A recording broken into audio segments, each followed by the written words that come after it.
Kama yeebazibwe nnyo Pastor Kuteesa kuva ku Redeemed Church Kirombe-Luzira. Tukyeyongera n'ekitabo ky'Olubereberye tusoma Baibuli. Ssuula ey'omusanvu twamaliriza tulaba Nuuwa ng'amaze okuyingira mu lyato n'ebiramu Katonda nga bwe yamulagira. Mataba gatandika, amazzi ne gayinza ku nsi ennaku 150.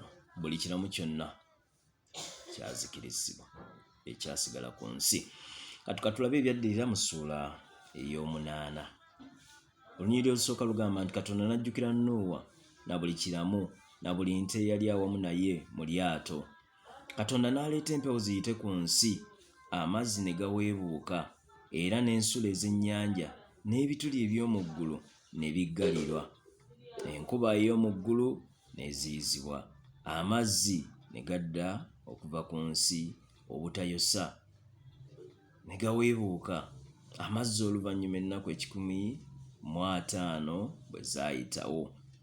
Mu mwezi ogw'omusanvu ku lunaku olw'17 olw'omwezi, eryato ne lituula ku nsozi z'e Alalati.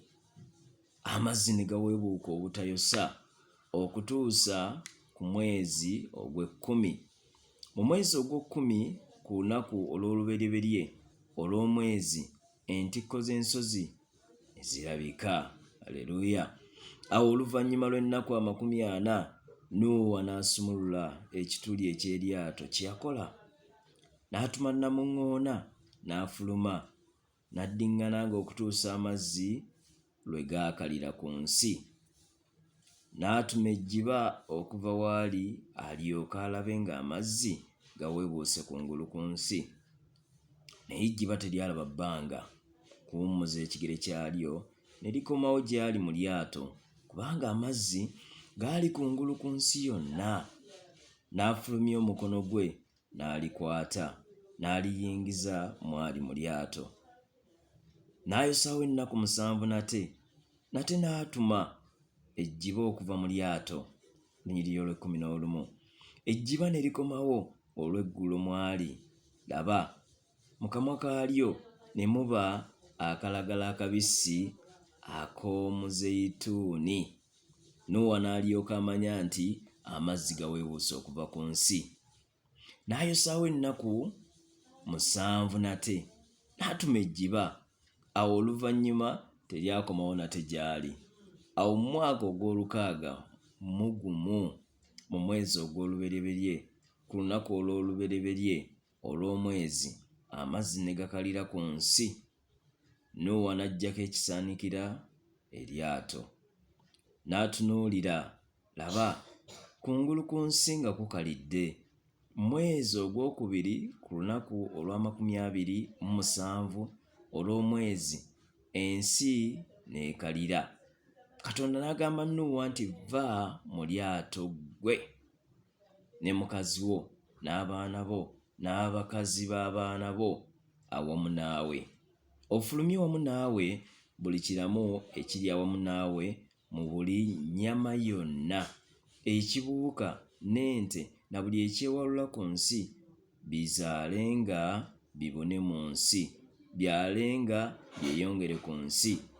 Nuuwa n'afuluma n'abaana be ne mukazi we n'abakazi b'abaana be awamu naye, buli nsolo, buli ekyewalula na buli ekibuuka, buli ekitambula kyonna ku nsi mu bika byabyo, ne bifuluma mu lyato.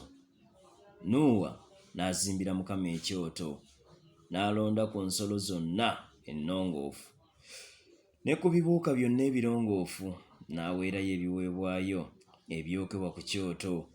Mukama n'awulira evvumbe eddungi. Mukama n'ayogera ku mutima gwe nti, "Ensi sikyagikolimira." Mukama yeebazibwe. Nate oluvannyuma ku lw'omuntu, kubanga okulowooza okw'omu mutima gw'omuntu kubi okuva mu buto bwe, so si kyakuba nate oluvannyuma buli kiramu nga bwenkoze. Mukama yeebazibwe. Ensi ng'ekyaliwo okusinga n'okukungula, era empewo n'ebbugumu, era ekyeya n'ettoggo, era emisana n'ekiro tebiggwengawo. Mukama yeebazibwe. ajjudde okusaasira n'okusonyiwa. Bw'atyo n'addiramu omwana w'omuntu. Tuddemu mu ssuula ey'omwenda tulabe ekyaddirira.